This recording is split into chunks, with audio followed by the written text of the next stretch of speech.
Assalamualaikum warahmatullahi wabarakatuh. Perkenalkan, nama saya Muhammad Renvil dari Prodi Manajemen. Saya akan menjawab pertanyaan tentang UAS Ekonomi Mikro. Baiklah, kita langsung ke pertanyaannya. Pertama, jelaskan tentang perbedaan pasar oligopoli, pasar monopoli, dan pasar monopolistik. Pada pasar oligopoli adalah keadaan pasar dengan suatu komoditas yang hanya dikuasai oleh beberapa perusahaan. Persaingan antar perusahaan sangat ketat dan strategi pemasarannya dilandasi oleh daya cipta. Produk yang dihasilkan sangat beragam dan jenisnya dapat berbeda pada masing-masing produsen. Dan pada pasar monopoli, jumlah konsumen banyak karena hanya ada satu produsen, contohnya listrik. Sedangkan pasar monopolistik, jumlah konsumen banyak karena memerlukan barang tersebut untuk memenuhi kebutuhan hidup, contohnya motor, mobil, pensil, dan sabun. Soal kedua, menjelaskan pendapat tentang perilaku konsumen dan produsen. Perilaku konsumen itu adalah proses dan aktivitas ketika seseorang berhubungan dengan pencarian, pemilihan, pembelian, penggunaan, serta pengevaluasian produk dan jasa demi memenuhi kebutuhan dan keinginan. Perilaku konsumen merupakan hal-hal yang mendasari konsumen untuk membuat keputusan pembelian.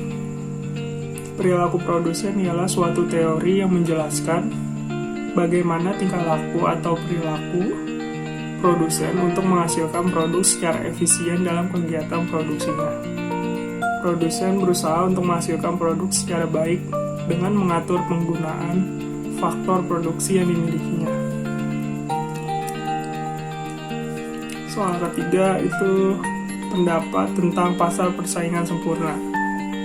Pasar persaingan sempurna adalah sebuah struktur pasar di mana terdapat banyak penjual atau perusahaan yang menghasilkan barang.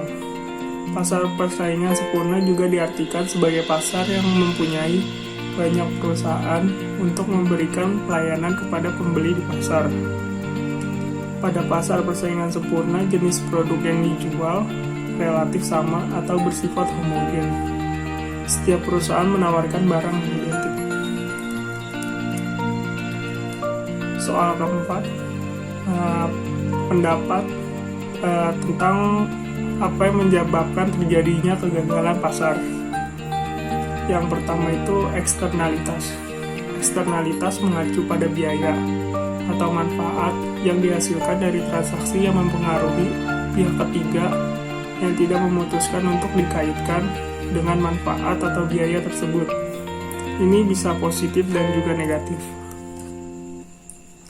Yang kedua itu barang publik. Barang publik adalah barang yang dikonsumsi oleh banyak penduduk dan biayanya tidak meningkat seiring dengan pertambahan jumlah konsumen. Barang publik menciptakan kegagalan pasar jika bagian dari populasi yang mengkonsumsi barang gagal membayar tetapi terus menggunakan barang tersebut sebagai pembayar sebenarnya. Ketiga itu penguasaan pasar. Penguasaan pasar terjadi ketika pembeli atau penjual memiliki kekuatan untuk menentukan harga barang atau jasa di pasar. Yang terakhir, informasi yang tidak sempurna di pasar. Kegagalan pasar juga bisa disebabkan oleh kurangnya informasi yang sesuai di antara pembeli atau penjual. Ini berarti bahwa harga permintaan atau penawaran tidak mencerminkan semua manfaat atau biaya peluang suatu barang. Baik, sekian dari saya. Terima kasih. Wassalamualaikum warahmatullahi wabarakatuh.